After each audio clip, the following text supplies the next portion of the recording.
Is the M2 Max chip worth it over the M2 Pro on the brand new 2023 MacBook Pros? Well, that's exactly the question we're gonna answer in this video by doing a bunch of different testing, including CPU-based benchmarks and real-world tasks, as well as graphics-based tasks, because this is mainly a graphics upgrade because the M2 Max has double the GPU cores, 38 on this 16-inch compared to 19 on this one. And believe it or not, graphics is not the only advantage of the M2 Max because it also has a secret benefit for the CPU as well, and I'll explain that in just a minute, but first I want to talk about the SSDs. Now, other than the GPU core difference, this M2 Max does come with the 1TB SSD compared to 512 on the base model, and this 512 model does have half the NAND SSD chips compared to the previous M1 Pro, and you can see that reflected in amorphous disk bench,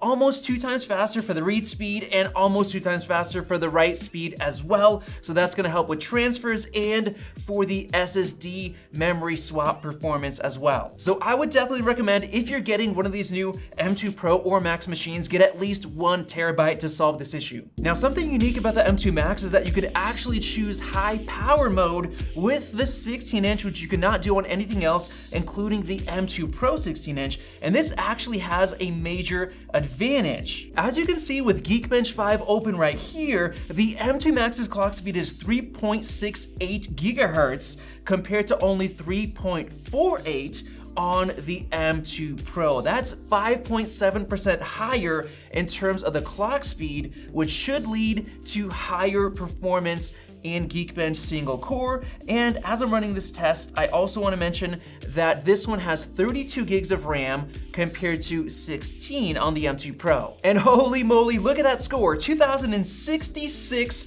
on the M2 Max compared to 1959 on the M2 Pro. They're supposed to have the same exact chip, at least how Apple marketed it, but yes, that's the only way you can get that high on a Mac right now, is with the M2 Max 16-inch in high power mode. And even for multi-core, we have a higher score, 15,200 compared to 14,700. So it's slightly faster in every single way for the 16-inch M2 Max model. Now, in terms of web browsing, we can actually test Speedometer 2.1, which is a web browser benchmark, and this correlates to the single core score, which impacts your kind of snappiness and web browsing performance. And there's our score, 425 compared to 406. That's about 4% higher, so it is ever so slightly faster because of that high power mode being available with the higher clock speed. And now let's forget about those benchmarks. Let's do something that's actually real world, like this website builder using Figma, basically design.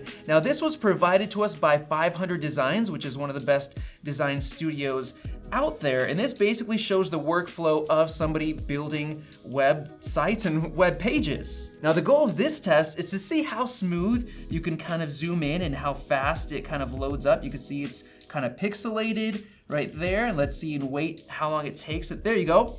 That's full quality right there. Now let's test it on this one. Let's see how long it, oh, yep, that was quite a bit faster. That definitely opened it faster than the M2 Pro, so a little bit improvement there. And then for the second part of this test, I'm actually gonna grab a timer and then export these same 12 layers or 12 web pages and see which one finishes sooner. So as you can see, it's downloading the images right here at the bottom, and as soon as it's finished downloading, I'm gonna start the timer. And there you go, it is finished, and surprisingly, there is not much of a difference. 1 minute and 35 seconds to export on the M2 Max with double the RAM, 32 gigs, which could be important because we did get a pop-up saying this web page is using significant memory, so it's using a lot of that RAM, but the M2 Pro took 1 minute and 38 seconds, just 3 seconds longer. So for web design, even with double the RAM, it didn't even make that big of a difference, so keep that in mind. I wanna do a teaser of the graphics performance in Geekbench 5's Metal. While this is running, I do wanna give a huge shout out to our sponsor, Pulseway, that's doing some awesome offers right now.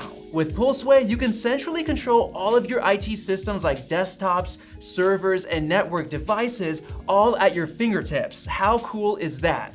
Whether you need to run a script, remotely connect to a system, reset a password, or simply shut your system off, Pulseway has you covered. And the best part, it works from literally every device. Check out their special offers right now through their link below and secure the limited time pricing by starting a free trial today. And there you go, we have our scores for metal graphics: 84,871 on the M2 Max, 52,309 on the M2 Pro.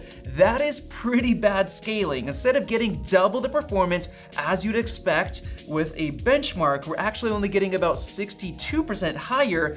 And that's because Geekbench does not scale that well with these Apple Silicon chips because it has little gaps in between the tasks, so it sits idly compared to other chips that have no problem with this. So let's do something else that can scale a little bit better. And that is, of course, the GFXBench metal test because it is very optimized. And this time I'm gonna run both the 4K and 1440p versions of the Aztec Ruins high tier off-screen tests. So let's go ahead and hit start. And there's our scores. Wow, that is much better in terms of scaling. 180.3 FPS on the M2 Max for 4K compared to 92. That's 95% scaling instead of the perfect 100. That is as close as I've ever seen between this. This is actually super impressive. So much better than the M1 Pro to M1 Max, which was around 80% scaling. So much better. I think Apple fixed something here.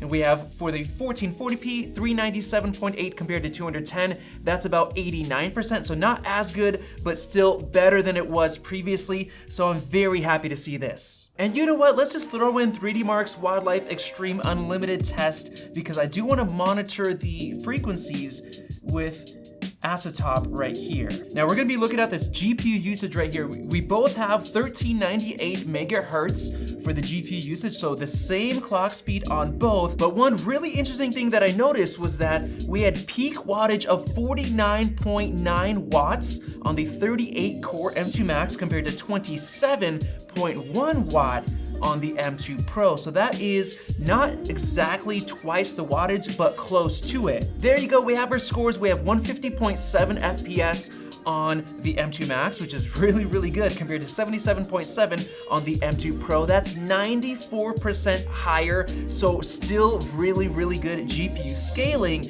And it actually used 84% more power to give us 94% more performance, so it's actually really good and efficient. Based on these results right here, it actually looks like it's gonna be worth it for people doing gaming to buy the 38 core M2 Max because this performance is insane, and I am gonna be doing a gaming review, so subscribe right now so you don't miss out on that video. And now before I dig into some real world testing for the graphics like Blender, 3D rendering, video editing in Final Cut Pro, and other video related tasks, I do want to test out Cinebench R23 to see how that single core frequency of 3.68 transfers over to actual single core tasks and multi-core differences as well. And the first thing I want to point out is that we have 3.7 gigahertz right here, as you can see on the M2 Max, but it estimates the multi-core to run at 3.3. Now over here on the M2 Pro, we have it say 3.5 for single core, but the same 3.3 multi-core. So first up, let's just run a single core task. All right, this is weird, guys. Look at this. The M2 Pro 16-inch is running at 3.5 megahertz exactly, but look at this. The M2 Max, the more expensive one, is only running at 3.26? I wonder if that's gonna impact the speed because this is supposed to run at 3.68. We're not even seeing that. We're not even seeing 3.5. Now, interestingly, we're almost done with the test, and now the M2 Max is running at 3.4, and wow, would you look at that, there is almost no difference. 1671 on the M2 Max compared to 1642. That is 1.7% faster, which is basically no difference at all. So even though we had a big difference in Geekbench 5.5% faster, only 1.7 here. So for some reason, it's not utilizing that full frequency. And now let's do the multi-core stress test, but first we've got to do the giveaway with Max. Yes. We are right here. Thank you guys for subscribing, for watching our channel. And if you didn't care about the giveaway, please still subscribe if you guys enjoy our videos and if they're helpful to you. And the way we're doing this is we have all of the videos we have made since the announcement of the giveaway. That's actually 13 videos. We're gonna choose one at random. Let's hit generate, and it's video number 9. So I have the playlist right here. Which is actually our first ultimate comparison. Oh, yep, that's the M1 Pro versus M2 Pro 14-inch. So I put in the URL, we filtered out duplicate comments, and there's almost 9,000 here, 8,400. And now let's choose the second video for the second winner. Okay. Video number 1, which one is that? That is the M2 Pro Mac Mini versus the Mac Mini versus Mac Mac Studio. So the second one right here is gonna be for the Mac Mini winner. All right, here we go. We have the start button. Let's hit that. Let's do it. We're loading up. Oh. Who's gonna win the 14-inch MacBook Pro? Oh. Derman, or is it Man? Man. This one has over 5,000 unique comments. Let's hit start. All right. Marek Michalski. Best test? Best test. I agree. I tried very hard in that video. So we will reach out to you guys. And if you enjoy the content, once again, enable notifications, subscribe, even if you didn't want to enter to win. We appreciate it. All right, let's get back to Cinebench running the multi-core test. This is gonna be a 10-minute throttling test. Now this time around, I'm gonna be using MX Power Gadget, which shows us all the info we need to know. All right, guys, this is really weird. Right now, the M2 Pro is actually getting slightly hotter than the M2 Max, and it's using more power, 36 watts compared to 35.5. It's almost like the CPU on the M2 Pro is somehow faster in terms of multi-core. All right, so we're almost 7 minutes into this test, and surprisingly, these things are handling it super well. We have 102 degrees Celsius on the chip on the M2 Pro, 101 on the M2 Max, both around 2,000 RPMs on the fans, and I can't really hear anything. They're so silent, even at 100% workload for 7 minutes. So I got my thermal camera right here. Let's actually take a look at the hottest temps. We have the M2 Pro, 41 degrees Celsius. M2 Max, between 40 and 41. Yep, 40 right there. So surprisingly, the M2 Pro is actually running a little bit hotter. Oh my goodness, guys, check that out. The M2 Pro for $2,500, the base 16-inch just beat out the M2 Max. Of course, it's barely any difference, about 130 points. But you know what? Because this is Max Tech, let's take it to another level. I'm gonna do both Cinebench and 3D Mark's Wildlife Extreme Stress test at the same time to basically put the CPU and GPU under a 100% load, which is gonna stress out this thing more because it has 38 cores. It is gonna get very hot and most likely it's gonna thermal throttle. There you go, they're both running. Let's monitor the frequencies. 3.26 for performance, no difference. 1.4 for GPU. Now I am seeing 1.37, 1.36. Yes, this thing's already throttling the GPU down slightly. Oh, it's 108 degrees Celsius. Oh my goodness, that is hot. Now the performance core is clocking down. Look at that, under 3, while the M2 Pro still fine, above 3, same GPU. This thing is throttling. The M2 Pro is using more wattage, 61 package power compared to 59 on the M2 Max. It's using less power, even though it has so many more GPU cores. That is incredible. This thing is limiting itself like crazy. Opening up TG Pro, you can see fully maxed out on the M2 Max and slightly off on the M2 Pro, so it's not going as fast. Definitely louder fans on the M2 Max with the high power mode. All right, we're 9 minutes in and let's check the temps. Wow, look at that, 48 degrees Celsius on the M2 Pro, now 49, super hot, and looking like 45 degrees Celsius right there is the hottest spot, and that's because the fans are blowing hotter, getting rid of that heat faster, which is why we see the hottest spot on the display right there. Holy moly, the M2 Pro got a score that's 14% higher than the M2 Max, and that is how much those extra GPU cores are causing thermal throttling and lowering the CPU performance. Wow, that is insane. Of course, this is an extreme test that's unrealistic. It's forcing both the CPU and GPU to be at 100% workload. but it's still a crazy thermal throttling difference. And now what I'm gonna do is I'm gonna leave the Wildlife Extreme benchmark running so I could see the thermal throttling results of that as well. But my last thing I wanna say is that if the 16-inch is throttling this much, imagine what's gonna happen with the 14-inch 38-core M2 Max. All right, now this GPU test is going, the fan speeds are down, but the weird thing is the M2 Max, I saw the GPU clock down to as low as 1.25 while running, which is so weird, it doesn't make sense, while the M2 Pro is at 1.4 gigahertz non-stop. This is really weird. All right, we finally have our scores, and this is very interesting. 19,911 for the best loop score on the M2 Max compared to 12,779. That's 55% higher, which is a lot lower than we saw in the original test, where we had 95% scaling. That was great. It's down to 55 now when we included both the CPU and GPU.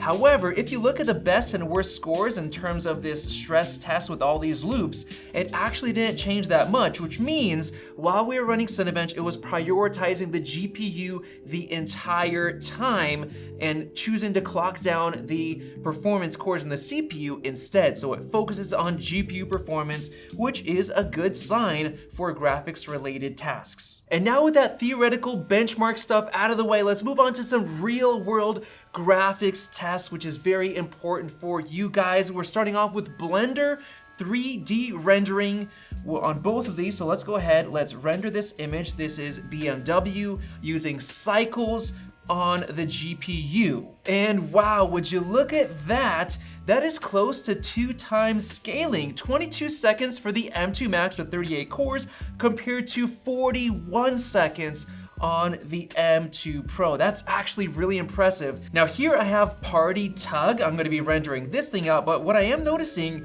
is that the M2 Max is loading everything up a lot quicker than the M2 Pro. Definitely an advantage in terms of loading all these shaders or whatever's here. Once again, let's go ahead and render, and this time I'm gonna open up MX Power Gadget, and look at that wattage scaling. We have 14.5 watts on the M2 Pro and 28.6 watts on the M2 Max, so almost using double the power, which is what we should be seeing with 38 cores. You have to really power those to get some good performance, so I'm glad it's scaling well in that way. And would you look at that, 1 minute and 4 seconds only for the M2 Max compared to 2 minutes and 2 seconds on the M2 Pro. Once again, close to twice as fast. This is the scaling that I wanted to see. I'm so happy that Blender's working so well. Let's do one more Blender test. This is gonna focus on memory. There you go, it's finished. 14 seconds on the M2 Max, 22 seconds on the M2 Pro. They both have the same kind of peak memory usage, 18.8 gigs, I believe. So both very fast. The M2 Max in this case is around 50% faster. So overall, really good improvement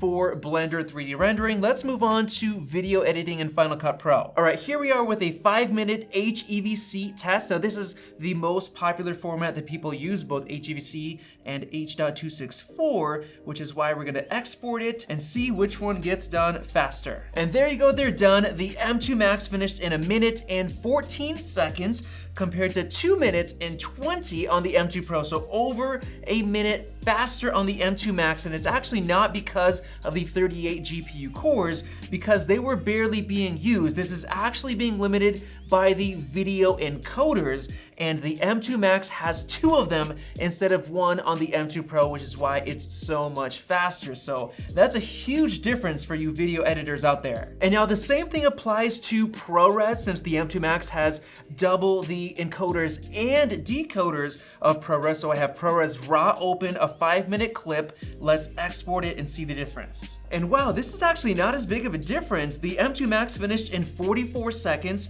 compared to 58 on the M2 Pro, so it's actually not that far behind in terms of ProRes footage, but still a big advantage on the M2 Max. And now for the final craziest test. This is Canon R5 RAW. This is gonna be an export. Right off the bat, we're hitting 108 degrees Celsius already On the M2 Max, we're starting to get some throttling right here in the performance cores. Yes, it is going down, while the M2 Pro is still fine. And there you go, it is finished. The M2 Max took 6 minutes and 43 seconds for the export, and the M2 Pro finished in 8 minutes and 41 seconds. So about 1 minute and 58 seconds longer than the M2 Max, and that honestly isn't nearly as big of a difference as we saw on the other tests, of course, because of the thermal throttling. And now, with all that testing out of the way, let me give you my thoughts on the M2 Max versus the M2 Pro, because this model right here with the 1TB SSD and 32 gigs of RAM is $1,000 more expensive, and that is a lot of money. So is it worth spending that much money? Well, here is my answer. If you're just doing CPU-based tasks, it's definitely not worth it because there really isn't that big of a difference. Even with the faster single core frequency, it doesn't really show that much of an improvement in the real world. So CPU-based tasks, just stick to the M2 Pro. Now, as far as GPU, if you're doing gaming, yes, upgrade. It is worth the FPS difference because the scaling is much better this year. We saw 95% scaling in Wildlife Extreme and GFXBench. That was amazing. And if you're a video editor, then definitely upgrade to the M2 Max, but keep in mind that you might not even have to go up to the 38 core because those dual encoders is what's giving you the huge advantage there. So that's what you want to look for video editing. If you're doing Blender 3D rendering, absolutely upgrade to the 38 core. Such a huge difference, almost twice as fast in those tests that we ran. So to be completely honest, I am more impressed with this year's M2 Max than I am with the previous M1 Max because of the scaling issues going away and having much better scaling this year. So there you have it. If you're making money or if you're depending on your work and time is money for you, then it's worth upgrading. But honestly, this M2 Pro is more than fast enough for the majority of people out there. I'd even say that the M2 MacBook Air is fast enough for most people. So if you really care about performance and time, then it might be worth upgrading to the M2 Max. So with that said, if you're not ready to upgrade to one of these new ones, you could just get a better deal on a refurbished M1 Pro or Max machine using the YouTube tagging feature below, and definitely subscribe because I'm worried about the 14-inch M2 Max. We're gonna do a thermal throttling video for that as well. So subscribe right now and check out one of those two videos right there. Thanks for watching, and we'll see you in the next one.